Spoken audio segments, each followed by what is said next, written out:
আজকে আমি নিয়ে এসেছি চিকেন চাপ। আমি যেভাবে বানাবো ঠিক সেইভাবে বানালে নামি দামি রেস্টুরেন্টে যাওয়া সবাই ভুলে যাবে। আমি এখানে চিকেন নিয়ে নিয়েছি।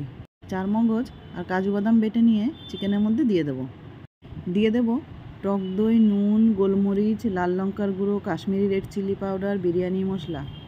দিয়ে দেব 1 চামচ আদা রসুন বাটা, 2 চামচ সাদা তেল, চিনি, গুঁড়ো দুধ, ঘি, কড়ার জল। সব উপকরণগুলো একসাথে মেখে নেব। ছোলার ছাতু দিয়ে আবারও মেখে নেব। ম্যারিনেট করে সারা রাত রেখে দেবো।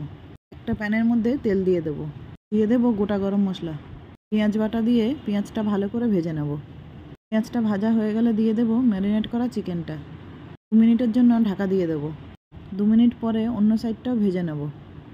2 পিঠেই ভাজা হয়ে গেলে দিয়ে দেবো ম্যারিনেট করা বাকি মশলাটা। 15 থেকে 20 মিনিটের জন্য ঢাকা দিয়ে রান্নাটা করে নেব। 20 মিনিট পর ঢাকা খুলে দেখে নেব মাংসটা খুব সুন্দর সেদ্ধ হয়ে গেছে।